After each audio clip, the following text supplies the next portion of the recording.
তলে তলে নির্বাচনের প্রস্তুতি নিচ্ছে আওয়ামী লীগ। শেখ হাসিনার টানা 15 বছরের শাসনামলে দলটির কেউ কখনো চিন্তা করেনি ক্ষমতা ছেড়ে এভাবে পালাতে হবে। ছাত্র জনতার অভ্যুত্থানে সেই ইতিহাসও রচিত হয়েছে। 5 অগস্টের পর আওয়ামী লীগ অনেকটাই হাওয়া হয়ে গিয়েছিল, তবে আবারও সরব হতে শুরু করেছে দলটির কেউ কেউ। বিশেষ করে সামাজিক যোগাযোগ মাধ্যমে দিচ্ছেন স্ট্যাটাস দলটির অনেকেই, গণমাধ্যমে পাঠাচ্ছেন বিবৃতিও। গেল কয়েকদিনে নির্বাচন নিয়ে বেশি কথা বলেছে আওয়ামী লীগের নেতারা। এর মধ্যে সাবেক প্রধানমন্ত্রী শেখ হাসিনার ছেলে সজীব ওয়াজেদ জয় নির্বাচন ইস্যুতে আওয়ামী লীগের অবস্থান পরিষ্কার করেছেন। বার্তা সংস্থা রয়টার্সকে তিনি বলেছেন, আওয়ামী লীগকে ছাড়া প্রকৃত সংস্কার এবং নির্বাচন অসম্ভব।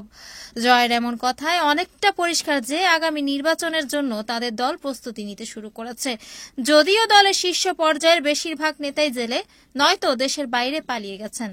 এদিকে আওয়ামী লীগকে রাজনীতি থেকে নিষিদ্ধ কিংবা 10 বছর দূরে রাখার বিষয়টিও সামনে এসেছে। এ নিয়ে আলোচনা সমালোচনা হচ্ছে। প্রতিবাদে সরব হয়েছেন আওয়ামী লীগের যুগ্ম সাধারণ সম্পাদক মাহবুবুল আলম হানিফ। তীব্র নিন্দা ও প্রতিবাদ জানিয়ে দিয়েছেন বিবৃতিও। তিনি বলেন, আওয়ামী লীগের মতো ঐতিহ্যবাহী বৃহৎ শক্তিশালী রাজনৈতিক দল, যে দলের নেতৃত্বে দেশ স্বাধীন হয়েছে এবং উন্নয়ন অগ্রযাত্রায় গুরুত্বপূর্ণ ভূমিকা রেখেছে, সে দলকে বাইরে রেখে নির্বাচনের কথা বলাটা একেবারেই অগ্রহণযোগ্য এবং অযৌক্তিক। ছাত্রলীগের 66 জনের বিরুদ্ধে ছাত্রদলের মামলা। আওয়ামী লীগ আগের চেয়ে আরও শক্তিশালী হয়ে ফিরে আসবে বলে জানিয়েছিল হাসিনা পুত্র সজীব ওয়াজেদ জয়।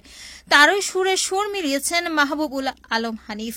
তিনি বলেন, আওয়ামী লীগের নেতাকর্মীরা বর্তমান প্রেক্ষাপটে কিছুটা বিব্রতকর অবস্থায় আছে, কিন্তু এটাও মাথায় রাখতে হবে 1975 সালে জাতির পিতাকে সপরিবার হত্যার মধ্য দিয়ে যখন আওয়ামী লীগকে নিশ্চিহ্ন করার ষড়যন্ত্র করা হয়েছিল, তখনও এরকম একটা ধাক্কা এসেছিল।